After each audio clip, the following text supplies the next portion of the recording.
Bonjour à tous, vous êtes très nombreux à me poser la question, où est-ce qu'on en est avec l'accord de paix entre la RDC et le Rwanda? Bon, il faut qu'on vous donne quand même les rapports des choses qui se passent aux États-Unis. 2025, il y a un groupe une délégation de la RDC et une délégation du Rwanda se sont rencontrés sur place aux États-Unis. Alors, quel était l'objectif de cette rencontre? L'objectif de cette rencontre, c'était la création d'un comité de surveillance de l'accord. C'était ça l'objectif de cette rencontre, la création d'un comité de surveillance de l'accord. Au fait, il peut y avoir que l'accord qui a été fait entre la RDC et le Rwanda, il peut y avoir que sur le terrain, il y ait des plaintes. Par exemple, la RDC peut dire, depuis que le Rwanda a dit qu'il a retiré ses militaires, jusque-là, il n'y a aucun signe du retrait des militaires. Le Rwanda aussi peut dire, dit non, moi j'ai déjà retiré mes militaires, mais j'ai remarqué que la RDC continue à m'attaquer. Mais alors, quand vous avez de telles plaintes, auprès de qui vous allez commencer à déposer les plaintes? Il fallait que la RDC choisisse et que les Rwanda choisissent, en fait, pas les délégués, les surveillants, ceux qui doivent surveiller l'accord. Alors, pour choisir des surveillants, vous devez être sûr des gens que vous avez choisis.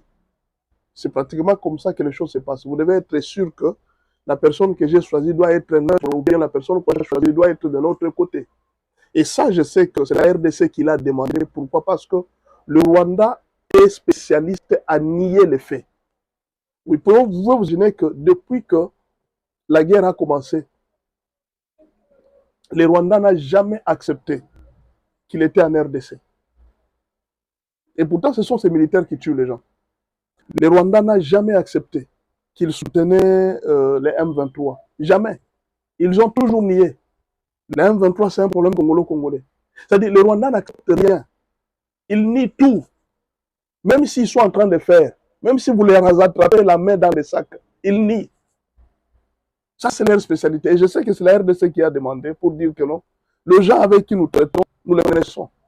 Il faudra qu'on mette un comité de surveillance pour suivre l'accord. Parce que ce sont des gens qui peuvent rouler. Ça, c'est déjà un élément très positif. Les deux gouvernements ont salué et ils ont pris il y a un test qui a été lu. Ils ont mis en place ce système-là de surveillance qui est déjà mis à jour. Enfin, on est en train de préparer, après le système de surveillance, on est en train de préparer la rencontre entre le président Félix Tshisekedi et le président Paul Kagame qui vont se rencontrer aux États-Unis pour signer les accords finaux de paix. Alors, beaucoup de gens m'ont dit, mais pasteur, tout ça, ça prend du temps. Les gens sont en train de mourir sur le terrain. Mais que voulez-vous qu'on fasse quoi? Je vous pose la question, vous voulez qu'on fasse quoi? Si aujourd'hui on s'engage dans la guerre, vous pensez combien de temps la guerre va passer? Nous allons prendre combien de temps? Si aujourd'hui la RDC dit que bon, nous combattons les Rwandais, vous pensez que c'est dans un jour que la guerre va se terminer? Non, la guerre ne se terminera pas. Et vous pensez que si nous nous engageons dans les chemins de la guerre, il n'y aura pas de morts? Pour le moment, quand nous nous engageons dans les chemins de la paix, il y aura certainement des morts. Même si nous nous engageons dans les chemins de la guerre, il y aura certainement la mort. Mais si nous nous engageons dans les chemins de la guerre, il y aura plus de morts que maintenant quand nous sommes en train d'attendre. Nous sommes dans les bons. Pourquoi ne pas patienter? Il y a un détail que vous ne savez pas. La guerre ici, la guerre que vous voyez ici, entre la RDC et le Rwanda, en réalité, et vous pensez que nous avons la guerre entre la RDC et le Rwanda? Il n'y a jamais eu de guerre. Le Rwanda, la RDC n'a jamais déclaré la guerre au Rwanda et le Rwanda n'a jamais déclaré la guerre à la RDC. Mais nous voyons seulement les gens mourir. 6 millions de gens morts. Mais le Rwanda n'a jamais reconnu que je suis en guerre. Mais le Rwanda va quand même signer des accords de paix. Non, je cesse de combattre la RDC. Mais de sa bouche, le Rwanda n'a jamais reconnu qu'il est en guerre en RDC. Le Parlement rwandais a ratifié les accords de paix. Mais le Rwanda n'a jamais reconnu qu'il était en guerre avec la RDC. Vous comprenez un peu? C'est compliqué cette histoire. Mais alors, ce n'est pas facile. Pourquoi ce n'est pas facile? Ça n'a pas été facile, disons-le. Parce que maintenant, c'est facile. Ça n'a pas été facile. Pourquoi? Parce que les minéraux pillés par le Rwanda impliquaient plusieurs grandes puissances du monde, notamment les États-Unis. Donc, pendant que nous parlons, ne croyez pas qu'aux États-Unis, Trump n'est pas combattu par cet accord. Il est aussi combattu. Trump est combattu par les globalistes. les démocrates qui ont commencé cet accord. Ils ne sont pas contents de la manière dont Trump est en train de faire. Il y a la Russie que nous étions en train d'espérer que voilà, la Russie va. La Russie était prête à être pour le Rwanda.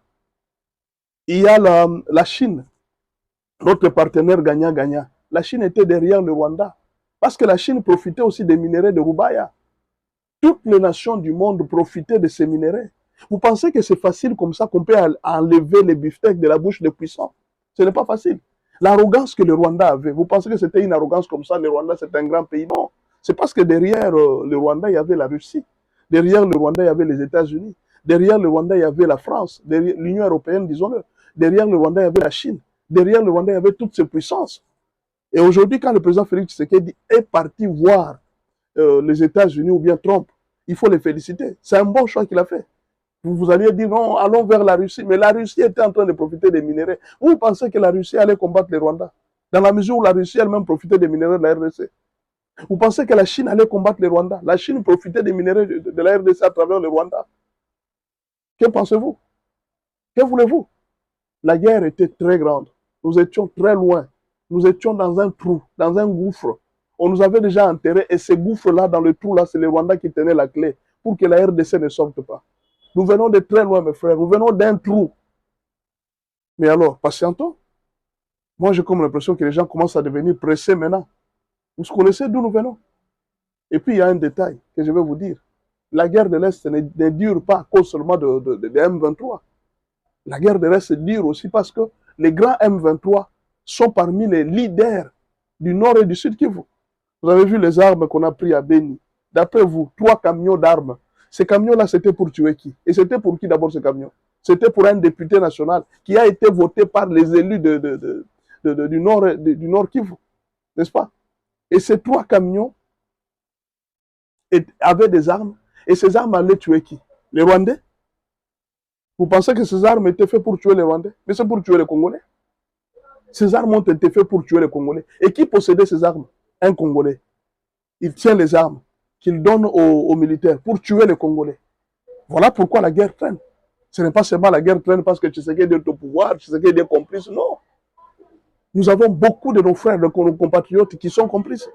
Imaginez qu'aujourd'hui, l'on cite l'ancien président de la RDC, l'ancien président, qui est aussi dedans dans cette histoire. Imaginez tous les caciques, peut-être des anciens, de ceux qui avaient l'ancien dans l'ancien pouvoir. Ils sont dedans. Aujourd'hui, il y a même des gens qui travaillent avec Félix. Pendant que Mbosso était président de l'Assemblée nationale, il avait dit en public, il s'adressait à qui? Aux gens de l'Union sacrée. Honorables députés, quittez les groupes armés. Quittez les groupes armés. Ils avaient des informations pour dire que même parmi les gens de l'Union sacrée, il y en a plusieurs qui avaient des armes là-bas. Les députés qu'on a arrêtés, je ne sais pas s'il est de l'opposition ou bien de l'Union sacrée. Certainement, il peut être de l'Union sacrée. Vous voyez? Il y a beaucoup de gens. Et à ça, ajouter les généraux qui... Qu'est-ce que vous voulez qu'on fasse?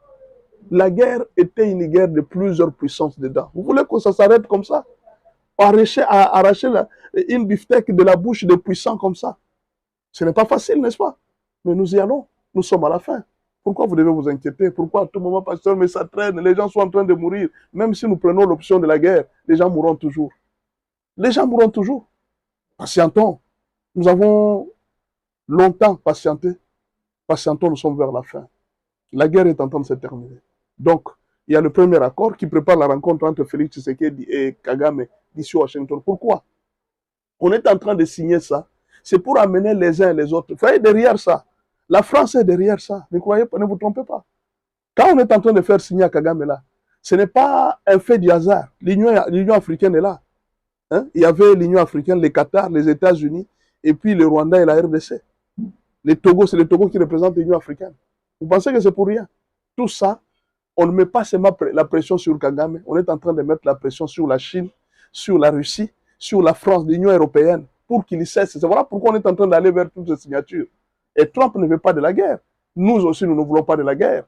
Vous voyez? Parce que nous avons perdu beaucoup d'âmes. Aujourd'hui, la guerre ne se passe pas au Rwanda. Le Rwanda n'a rien à perdre. La guerre, si elle se passe, elle va se passer chez nous. Mais alors, vous voulez que nos frères continuent toujours à mourir? Faisons la guerre, faisons la guerre. Nous allons la faire la guerre où? En RDC, la guerre ne se fera pas au Rwanda. Soyons sages, non? Et passez